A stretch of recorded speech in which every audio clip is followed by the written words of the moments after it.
Welcome back, everybody. We're here again with Julius Ruechel. I'm so delighted to be talking to you, Julius. I just think for those who don't know, Julius has a website and he has written and published a number of just fascinating, penetrating, I think right on point articles about the COVID situation, but especially about the psychological and historical dimensions of that. And so we're going to continue talking about that today. Last time we spent quite a while talking about your article that discusses the fairy tale by Hans Christian Andersen about the emperor having no clothes. And in that story, if I remember correctly, these swindlers sort of arrive in town and they get the emperor to spend an obscene amount of money on clothes, and then they flatter him, and the public follows along, and they believe that he's wearing these beautiful, lavish, expensive clothes, even though he isn't wearing anything, right? Yeah. And it takes a little child to stand up and point it out and say, but mommy, he isn't wearing any clothes. And then that kind of shatters this image or shatters the facade, right? So if I remember, that story well enough, it sort of stands now as a euphemism for any idea in which, we have a situation in which people are afraid to criticize something or someone because the perceived wisdom of the masses is what's believed to be important, and we just follow that, right? And one interesting thing about that story is it seems like, the swindlers that came into town, they changed the emperor's psychology. They changed the psychology of the people in the town to believe something that wasn't true. And then when the little boy spoke out, it's like he reset the psychology of the masses again. And I wanted to start off by asking you, do you think that fear of the coronavirus or fear of something else going on these days is changing our psychology?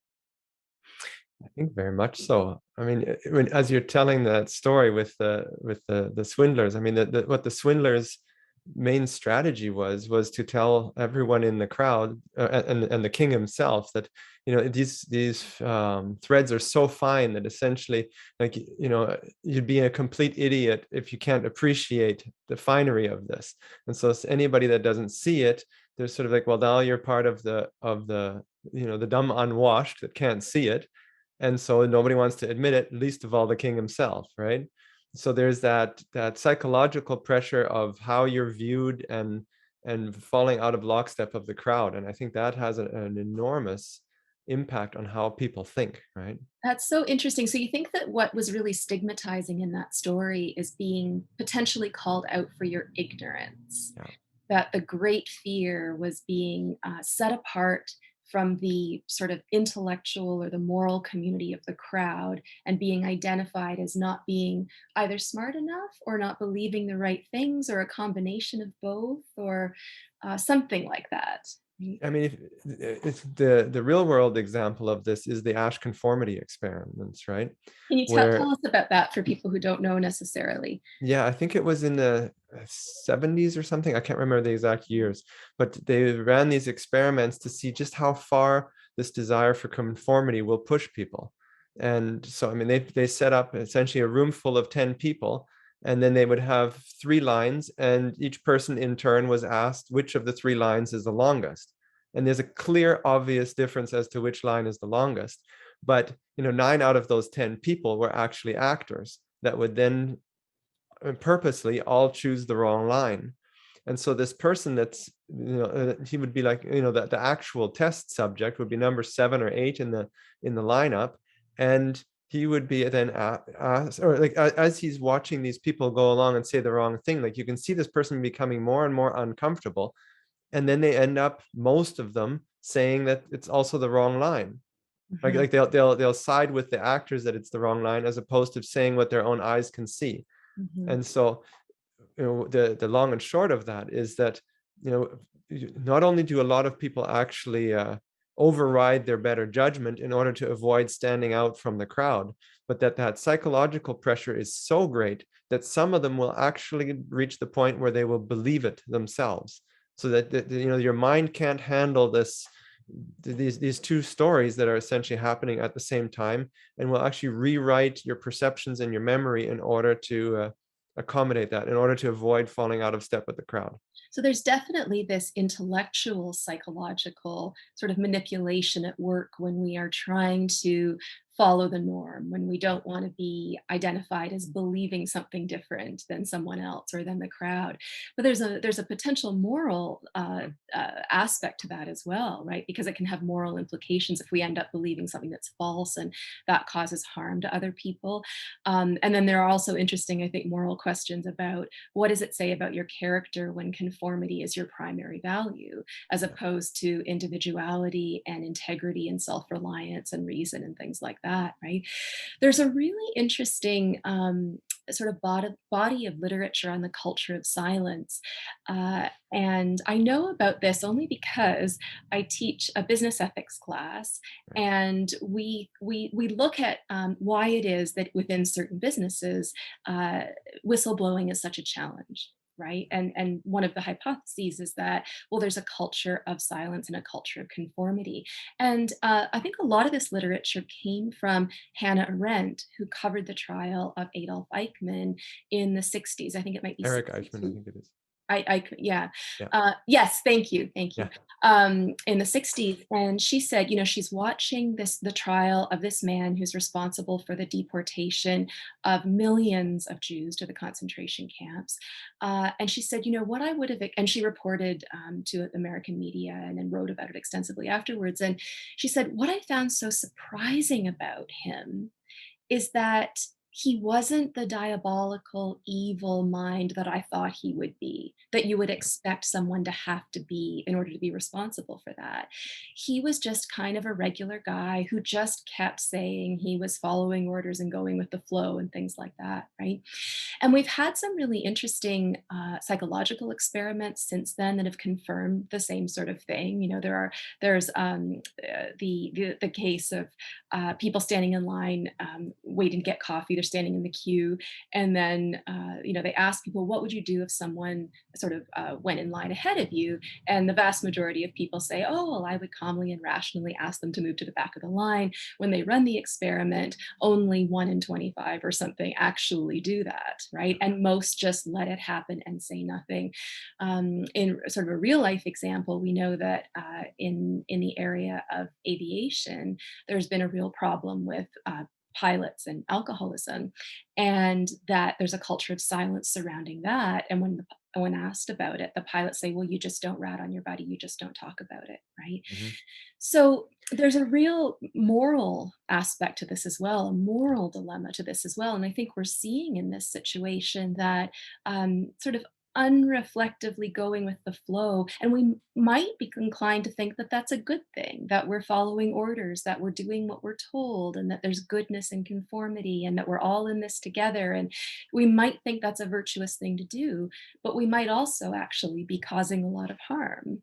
Right? Yeah, I think that when a society rolls off the rails like we are now, the more conform a society is and law abiding, the more likely it is that they will be completely, that they'll succumb to that philosophy. Whereas, um, the society that tends to, stand up quickly to say no is also the one that's going to be the first one to stand up now. I mean, which country in the world right now has the most vigorous um, protests? France, by far, right? And I mean, they've had something like 12 or 13 revolutions since 1789.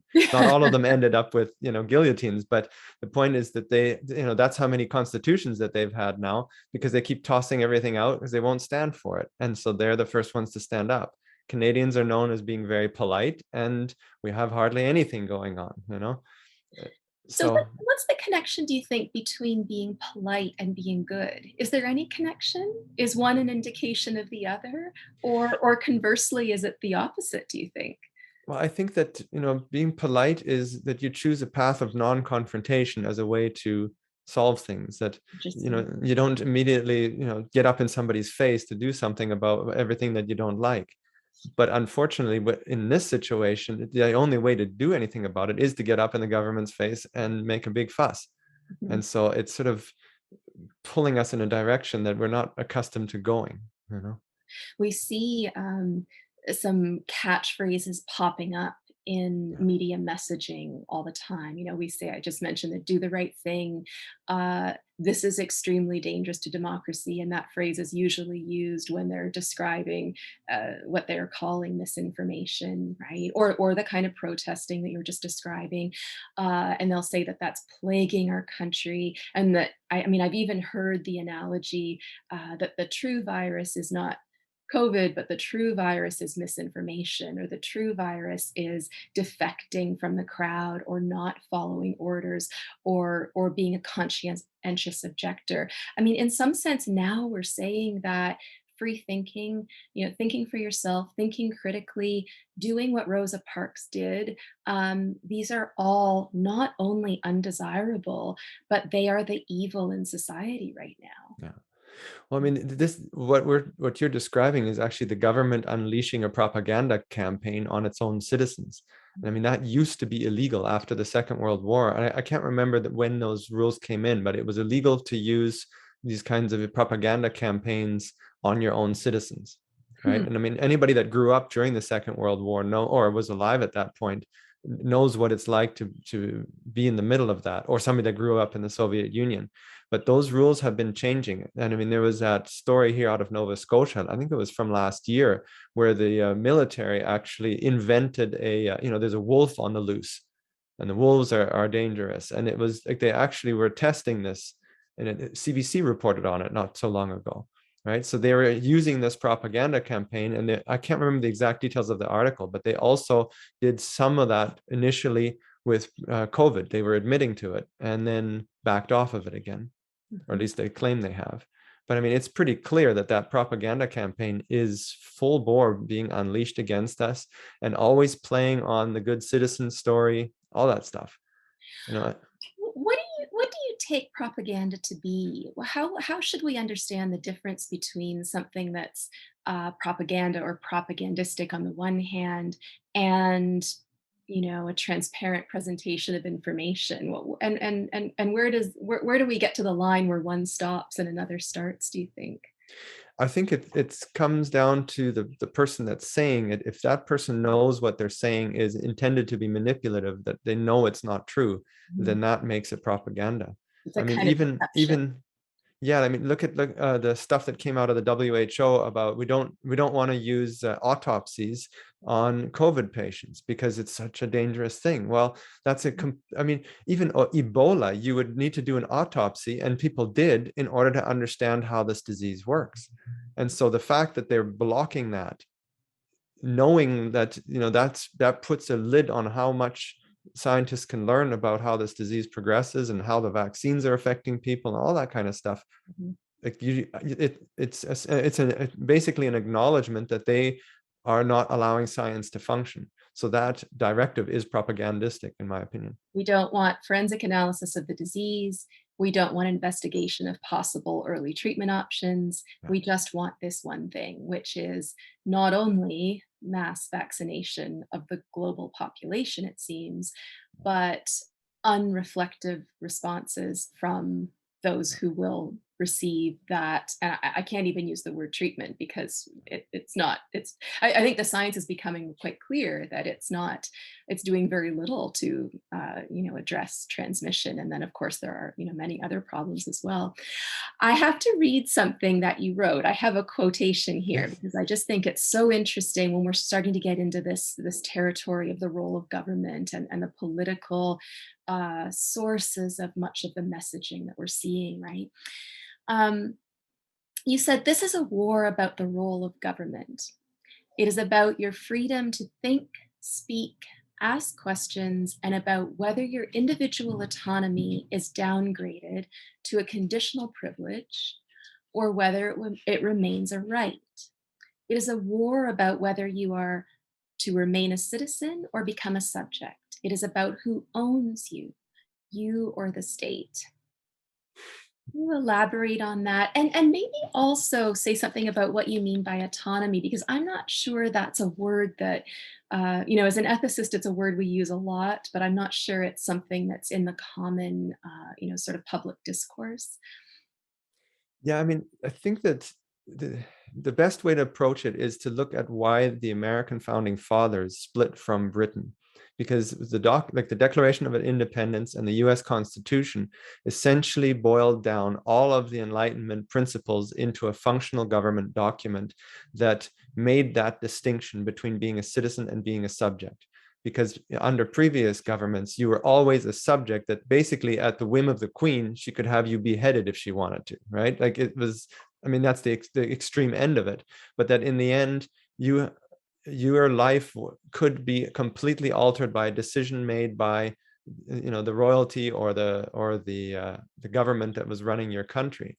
And what the founding fathers essentially said is that rather than making the herd or the society the foundation stone of how, rather than making the herd the foundation of society and then making rights conditional based on the objectives of whoever's running that society, whether it's the queen or the government or the mob through a vote, that basically your rights become conditional in that kind of a mind frame. Whereas what the founding fathers said is that the individual is the cornerstone of society, and that their rights are, they come before the rights, or not the rights, but the needs of the herd. So that's where this idea of inalienable rights comes from. And so, that was the idea of, if you're a free person, you're an autonomous human being, that you have the ability to do whatever you like as long as you're not violating somebody else's rights. And so that made Americans a collection of free individuals who have a government tasked with defending those freedoms. Whereas what's happening now is we're shifting back to a government being tasked with managing the herd. And it really is similar to a farmer and his cattle, or the shepherd and his flock, that the government is reemerging as this entity that tries to maximize the good for the most people, even if it comes at the expense of a few. And that's where you become a subject again. This is so interesting because I think one thing that a lot of people who I speak with, who think of themselves as trying very hard to do the right thing and very concerned about other people, will say that I'm willing to accept a limitation on my rights for the sake of others, for the sake of helping other people. And I think in the public discourse, it's even going so far as to say that what's ultimately important is the good of all, the good of the collective, the good of the herd, as you're saying. And it seems to me, and you can comment on this or tell me if I'm wrong, but it seems to me that that's an interesting debate to have, whether or not individual rights are more important than the collective good, or the collective good is more important. Interesting question. But as Canadians, we can't come down on the side of the collective good being more important, because that's not what our country was founded on. Right? Yeah, That we didn't decide that way back when, well, the other problem is that the moment that you make a right conditional, you need a referee. And that's why every time that you give any government in history the power to play the shepherd, it always turns into a corrupt and murderous society. Because and I go as far as murderous because, I mean, you look at what the extreme ends is places like Cuba, that the wrong think gets you chucked in jail, or the gulags in the Soviet Union. China. Eventually it progresses to that, because anybody that speaks out against it is threatening the unity of the herd, and therefore they need to be silenced. And if you won't be silenced, you eventually send the police around, and if you still won't be silenced, well, then we have to remove you from society. So there's a progression there, right? And it's the same thing with your physical autonomy, that it starts with, well, we'd like you to get the vaccine, and eventually it ends up with you being held down. And then what, is the referee really capable of ensuring that that vaccine is absolutely safe? Or should individual human beings have the right to look at the data for themselves, the principle of informed consent, and decide how you're going to, or whether or not it's right for you? Mhm. And I mean, that's the entire Nuremberg trials after the Second World War was intended to reestablish that principle in all of society. That, I mean, the trials was not just about justice, it was also about deprogramming, to say, listen, no matter what, you have your individual autonomy begins and ends with the right to make your own choices. That's why public health is allowed to make recommendations but not mandates. And there's the line that we've crossed. And it's so interesting, the Nuremberg Code, that you make reference to, in some sense, that's a promise to all of humanity, Yes. right? That um, we will never sink to the depths from which we have just recovered, because we've learned our lesson about that. Yeah. And we will promise to put checks and balances into society, such that choices, fundamentally important choices, like choices about your health care, choices about whether or not you want a certain treatment such as vaccination, whether or not you want to participate in a research trial, that what's important there is not whether or not participating is good or bad for you. Yeah. What's important there is whether or not you want to. It's your right to decide, And right? there's a lot of folks that get very upset with that analogy with the Nuremberg trials. They say, well, nobody's being loaded onto boxcars and taken to gas chambers here. But you have to realize that that's the end result of something that begins much earlier. Like in 1932, the first idea comes with, we're going to start engineering society to achieve better outcomes for your health and for your safety. And it begins with, well, there was too many Jews, therefore we will make life uncomfortable for them so that they can emigrate. It didn't start with boxcars. It started with, they wanted to get them to leave the country. And Mhm. then when the Zionist movement started, became stronger, where they were all wanting to move to Israel, what was then Palestine. Then it shifted to, well, we don't want the Jews to create their own state. So then all of a sudden they didn't want them to emigrate. And so, basically they were trying to shepherd the Jews into various different directions, depending on, and then if one direction didn't turn out, then they shifted gears, and eventually it turned into the final solution, this horrible, horrible thing that happened, right? And the same story also happens to their own people, right? I mean, uh, the schizophrenic patients in Germany, they were seen as, well, that these are a genetic drain on society, so that for the good and safety of all people, we need to remove all these people. And the schizophrenic patients in the mental institutions were the very first ones to be executed by their own government. It began there. It's interesting that so many of the people who are most upset about what's going on in Canada right now are people who either grew up in Eastern Europe, behind the Iron Curtain, or who have, very recent relatives, maybe parents who did, a very, very close connection to that. And they say very, very strongly, very vehemently to me, and sometimes with a shaky voice and tears in their eyes, that Mhm. you don't understand. This is where we're headed. We've seen it over and over and over in history.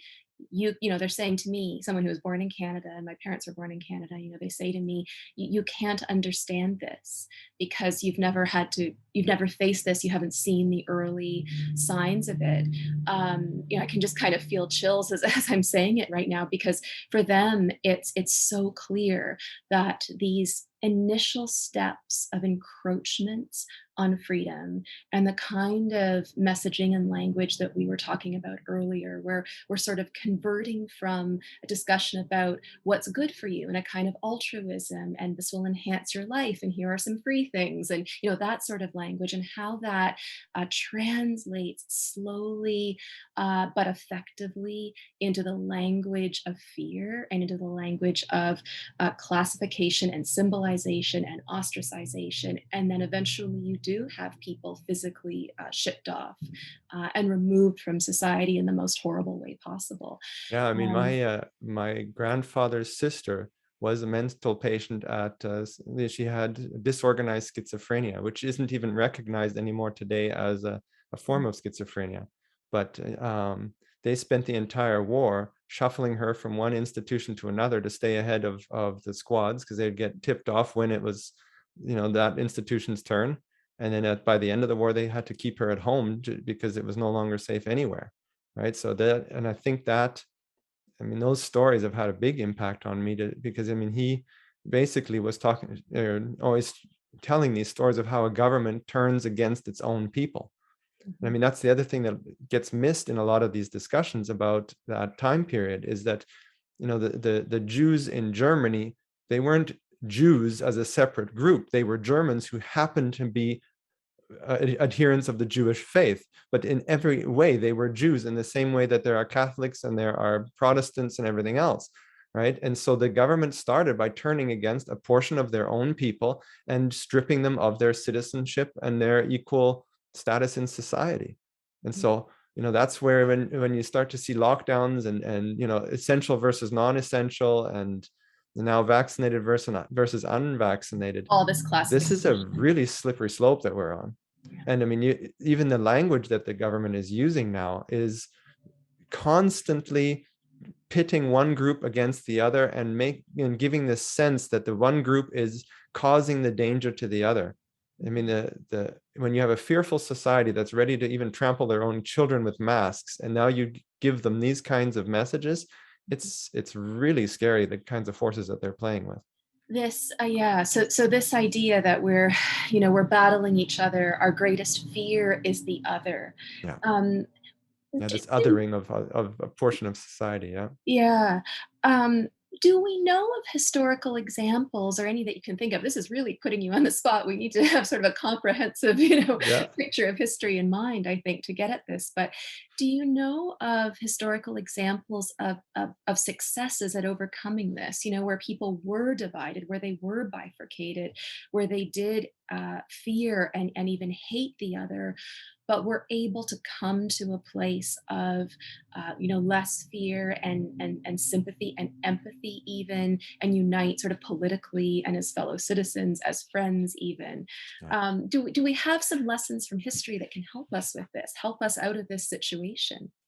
I think the best example of all is the America, in its early beginnings, started as a group of colonies that each of them absolutely hated each other, and hated each other's religions.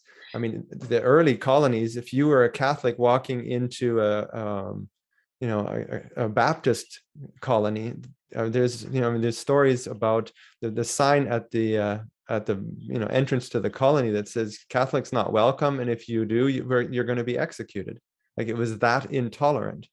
But as a result of being forced to live with one another, and having so many different religions all stacked up on top of each other, that's where this culture um, of tolerance basically evolved, and why the Declaration of Independence and the U.S. Constitution and the Bill of Rights is built on this idea that we create this code of individual inalienable rights, and that allows us to manage to live with one another. And so that's the counteracting force to this othering, where anybody that's on a different tribe is fair game for persecution. So, like, they codified that out of a set of necessities, and recognizing those necessities in order to diffuse that tension over time. So if I understand you correctly, it seems like the linchpin there was needing to live together out of necessity. They realized their sort of dependence on one another, and that they needed to work together, or that they were better working together. I don't know. Do we have that sense of necessity now? Do we need to work together? We all live in our little homes. We spend 4 or 5 hours a day on average, according to the statistics, on our smartphones Yeah. on our own. Do we have the same kind of social and economic and cooperative pressures at work now? Are we in the same kind of pressure cooker that they were in then, that allowed them to get out of that situation? Do you think? Well, I think that it begins with a culture, like, with the average citizen on the street recognizing that when government creates and gives in to these cancel culture type of ideas of, you're either with us or against us, you're either part of the politically correct crowd, or you're alt-right, or whatever other label they come up with for people, that they're trying to change the culture, and if we allow that, we break. We will drown under this. So we have to push back in the way that we talk to each other, that we can't let it happen. you know It's but I really think that it really is a cultural solution to what's being pushed on us, that it's a recognition that this isn't sustainable, and that we can't do this to each other. There, Sustainability is such an interesting issue there that you bring up, because we've been, on the one hand, you might think, well, no people are going, no group of people is going to do what we've done. They're not going to follow the social restrictions meticulous. They're not going to take 2 doses of that. Well, it turns out that we do, right? We're incredibly compliant. A big question in my mind is, where do we stop? Where is that limit? We're seeing, this kind of quite possibly leaky vaccine effect in some of the countries that have the highest vaccine uptakes, like the UK and Iceland and Israel, which should suggest to us that the vaccines, and I won't use the language of not working, but they're not quite doing what the public health officials are saying they should do. Will that recognition eventually filter down into the popular opinion? Will we realize that the promises we've been made, that are key to getting out of this situation, is just to do what the government says, get our 2 doses, and then we'll be done? Because now we're looking at, I mean, our prime minister just, we just found out that he's ordered 125 million in total doses or something, which, if we have 38 some million people in Canada and you do the math, that's doses beyond what we've already given out, right? So that's much more than just 2 doses. We're talking about boosters, future boosters, potentially every 6 to 12 months, maybe more frequently than that. Is there a line, do you think, that people won't cross? Is there a line where we just get to that's too much? I suspect so. I mean, part of it is that, there's only so many boosters that people are going to be willing to take, and then see their vaccine passport expire before they go, I'm not I playing don't this know. game Is that anymore. true? Maybe. I But don't know. but I think the other thing is that, I mean, and there are people now starting to say, listen, they've been vaccinated, but they're burning their vaccine passport, or they're refusing to, like, they're willing to stand alongside the rest of us. So that's the beginnings of a shift, that the culture is saying, we're not going to follow the government down this path anymore. And I think that's the only way out of this, is that folks have to recognize culturally that we're not willing to create a culture that does this to other people, that this is too much of a slippery slope, and they're going to stop. They're not going to go along that path. These are very interesting people to me, the people who have been vaccinated but stand up for the rights of the unvaccinated. And I would like to talk to those people. I'd like to hear more about, what they think and why they hold that view. But it's consistent with some sort of messages I've seen on social media lately. Yes. They're sending the message, right, that this is not, you can believe something is good. You can even believe that someone else ought to do it without thinking it should be mandated, without thinking it should be required. And it seems to me that those 2 elements are sort of are stepping above and transcending the division that we're seeing. And we need more of that language. We need, because that puts decision making back with the person. That increases autonomy and focuses on our inalienable rights again. I Right. mean, it used to be a core value in our society. When it comes to free speech, it's really a similar idea, where if somebody made a different choice or had a viewpoint that you didn't agree with, it's like, I will argue with you to the death about your position, but I will stand with you to the death for your right to say it. And I mean, that idea, even though it's written down on a constitution, ultimately a constitution is just a piece of paper if the people don't believe in it. And so it's the culture that has to stand up for it and defend that. And until very recently, most people were willing to do that because they understood the history that got us there, and the principles. It's only a recent situation here right now where that's fallen apart. But I don't think that most people have lost that. I think it's a matter of just re-accessing that And we need to in people's realize minds. how much power we actually do have. We are, I think, at the beginning stages of seeing a lot of legal action begun against the mandate enforcers, right? Whether it's Yeah. the educational institutions or the health bodies like the College of Physicians and Surgeons or the government itself. And those cases are most likely going to take a while to work themselves through the courts, months and months.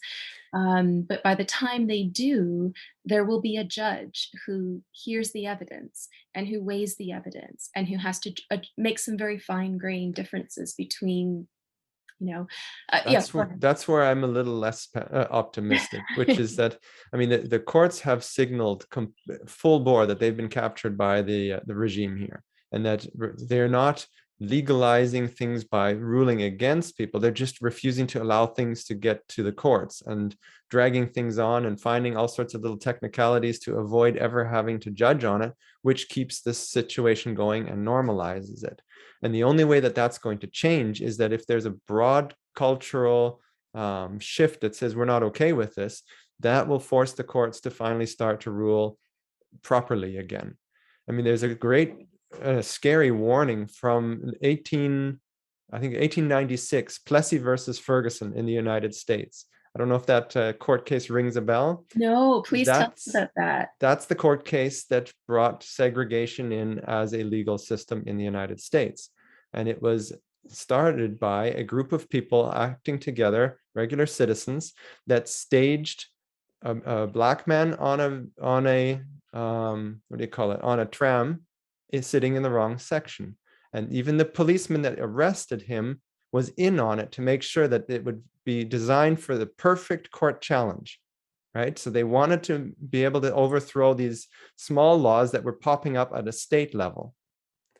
And so they took it all the way to the Supreme Court, and with the expectation that, the Bill of Rights, the US Constitution, should be able to defend against this ridiculous regime that was growing up on a state level. But because the culture was so strong in favor of segregation, the courts found some technical way to avoid it. And by doing that, it actually ended up legitimizing what had been normalized already. So it actually backfired and turned the entire legal structure into being supportive of segregation. So that's what expanded it through the entire country. I'm just going to pause here. Okay, we'll get going again. Um, I think a lot of people hearing that story, I might even, in hearing that story, think, well, we're talking a lot about race here, right? We're Mm-hmm. talking about um, a segregated society with rules that enforce segregation based on race. And what was so unjust about that is that a person's race is not something that they can choose. Yeah. But hold on a minute here, because the difference now is that whether you're vaccinated or not is something that you can choose. Do you think that makes a difference? No, I don't think it does, because in the end, it's not about whether or not you can choose it. It's whether or not you have autonomy over your own decision. The my body, my choice idea is a sort of embodiment of what the Bill of Rights was all about, right?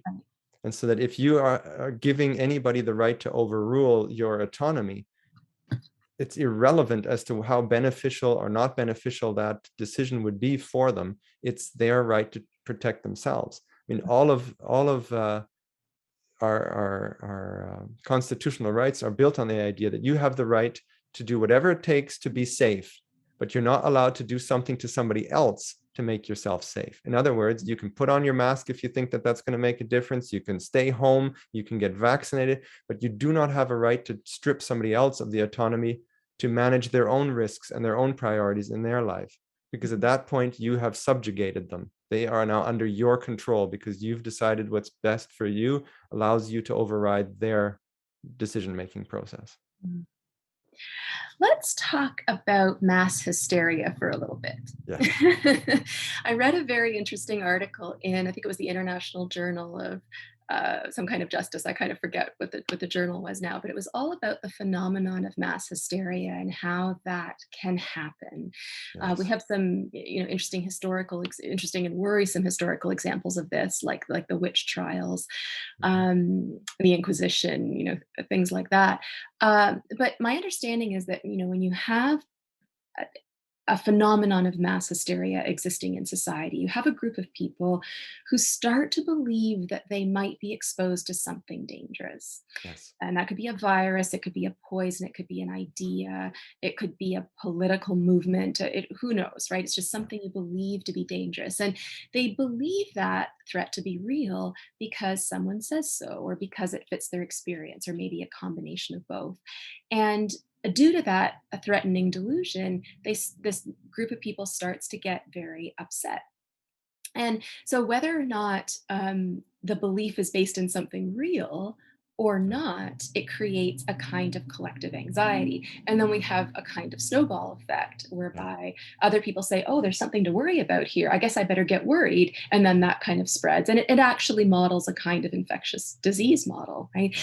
And there was, I think, a real world case of this in 2018, an Emirates flight 203, I think it was. And some passengers started feeling flu like symptoms. And when others observed this, they started to feel sick. And then there was this kind of panic that set in. And by the time they reached their destination, which I think was New York City, they quarantined the whole plane. And interestingly, they found out that only a few people were actually ill. But this power of, we might call it the placebo effect. It's actually really the nocebo effect, right? Because it's kind of Yeah. believing that you're sick when you're not Yeah. really. Nothing physical going on at all. It's all psychological. So I mean, it's very interesting, right? It's, I guess I'm not suggesting necessarily that people are getting the virus because of the fear, but Well, their fear is yeah, go ahead. I think it is actually a much more common phenomenon than we tend to admit. Mm, Um, I mean, people in the stock trading world see this. I mean, basically, fear and greed creates these irrational moves all day long on right. every time scale. Whether it's short term, I want to be on board with this, or I want to be out of a position, versus even like the huge stock market bubbles. So that's where that psychology plays all day long. And many social phenomenon are very similar. I mean, there's a wonderful book written in 1841 by Charles Mackay called Extraordinary Popular Delusions and the Madness of Crowds. And he documents some of these big hysterias that have happened over time, whether it's witch hunts, crusades, the tulip bubble in the 1700s, Yes, right. all these crazy phenomenon where, this some infectious idea essentially grips society and everyone else gets pulled into it and can't seem to be able to pull themselves away from it Mhm. because of that peer pressure, that hive mind mentality that we have. Yeah. And I think that our herd instincts are very strong from way back evolutionarily, because survival in a herd meant, like, if you're not the alpha predator in a out in nature, you have to hold together as a group in order to find safety within that group. And Mhm, so that is so deeply embedded in our instincts to mhm. always try to orient towards the center of the herd, because that's where safety lies. And so when the herd gets on some crazy idea, it's extremely psychologically manipulative in the way it affects us. I remember some reading of evolutionary psychology. If I remember accurately, my recollection is that a lot of this has to do with the amygdala and how we have evolved over time, and that fear of being physically separated from the group. It's not just a fear that we're going to starve or be physically harmed or be killed, but just that the fear of the social ostracization. Our brain actually processes that as a kind of pain, Yeah. Yeah. right? And so, that can really help to explain, I think, why we feel so much fear now, not just potentially of a virus, but a fear of there not being a lifeboat for us, a Yeah. fear of being stigmatized, a fear of being labeled as a misinformer, as an outcast, being debunked, any Yeah. of these terms that set you apart from the crowd and put you in the minority group. And it will mean that there are fewer social goods for you, whatever those things are, right? And that fear, we process that in the same way as we would process the fear of cutting ourselves, or the fear of dying, or the fear of something much more physically based, right? Um, Well, it's interesting how even in the animal kingdom, like you look at a horse herd, one of the ways that the older horses will discipline a young member of the herd that's being unruly is that they will shut him out. They literally just pretend he doesn't exist, turn their backs to him, and avoid him. And this, you can watch this little horse just almost drive himself mad trying to regain entrance to the herd. It's an extremely difficult psychological process. And yet humans are doing the same thing. I mean, what was one of the big mechanisms that communities have used throughout history to get, to punish somebody? You would shun them, right? You would shut them out of, nobody was allowed to talk to them anymore. You just basically ceased to exist. And that was, banishment. It's the same idea. Like we've been using that for a long time because we're wired exactly the same way. Someone might say that, well, what are we supposed to do?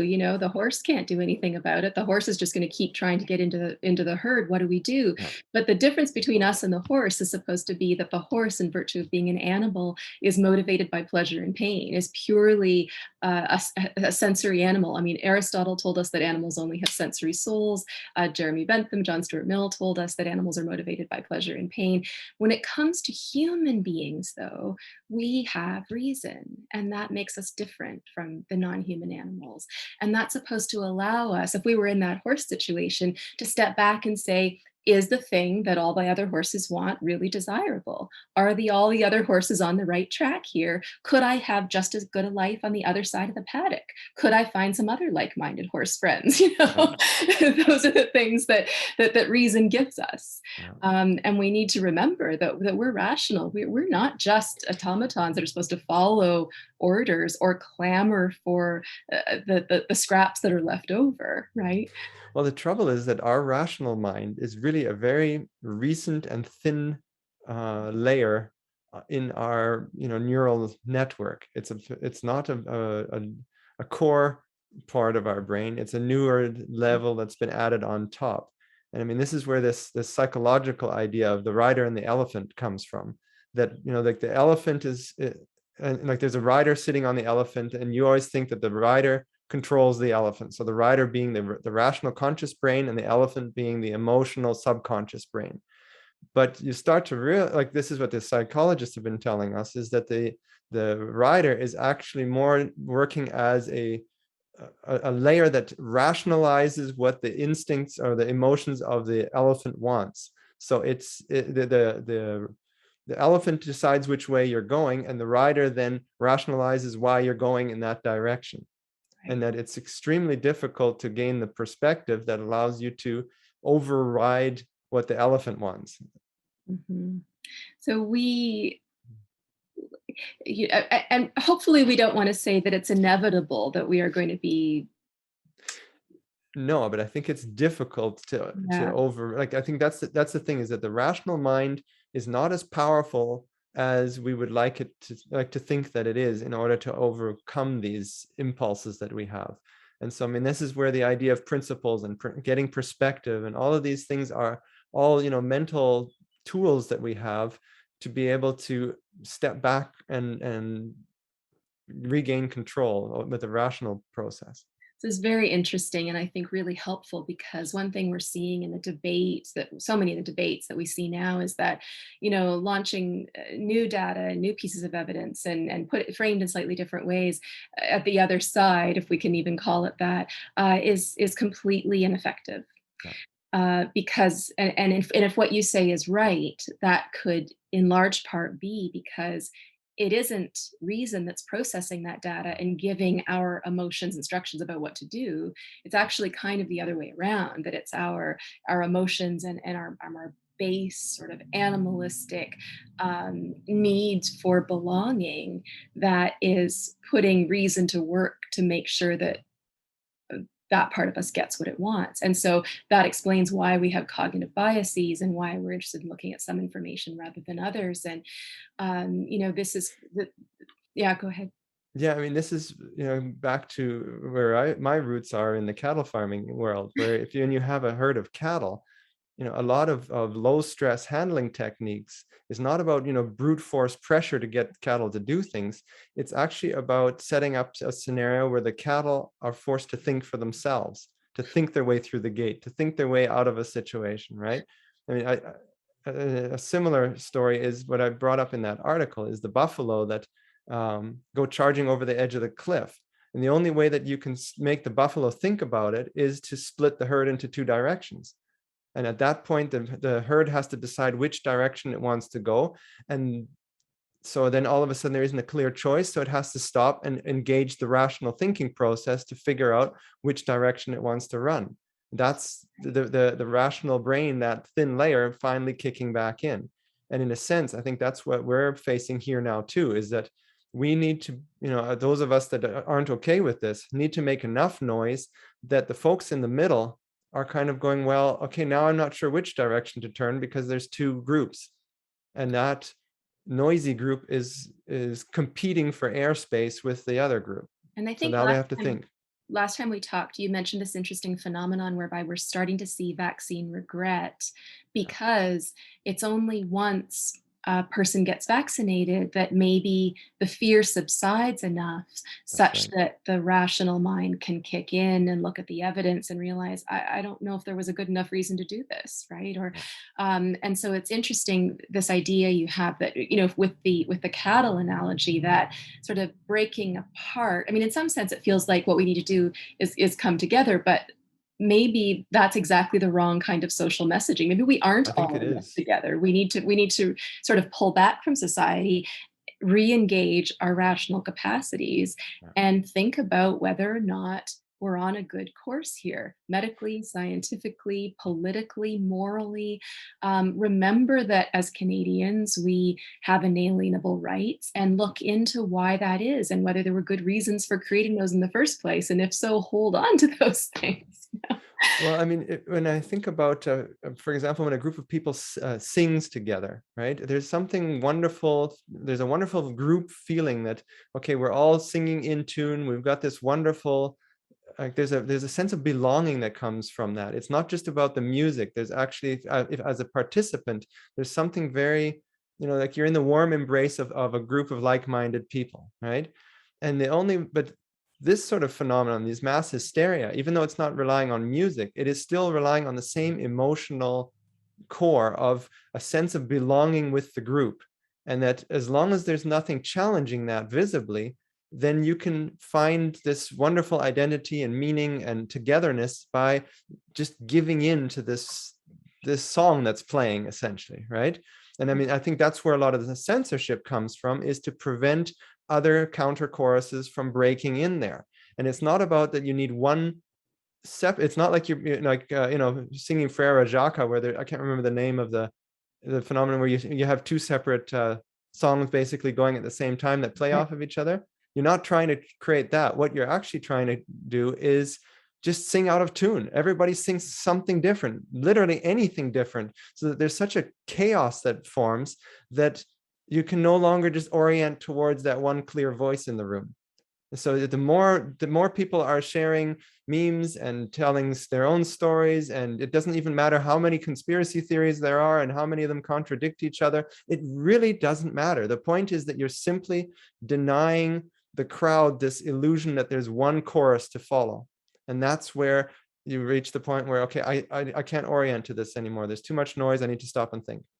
That's Boom. so interesting, that musical analogy, because the thing about the beauty of a choir, the beauty of Yes. singing together with another person, is not so much that you are uh, being identical with the others, but that there's a kind of harmony, and Yes. harmony requires difference, and that there can be a kind of unity or commonality or beauty, but it requires a degree of, I don't know if discord would be the right word, but it requires a degree of difference. And if we want to have a sort of political harmony again, we have to not only allow difference, right, but embrace it. A democracy requires it, and we're by cutting out the different voices, it seems to me that we are strangling the very possibility, the oxygen that a democracy requires to keep functioning. Julius, I should let you, if you have any last thoughts, I'll let you jump in.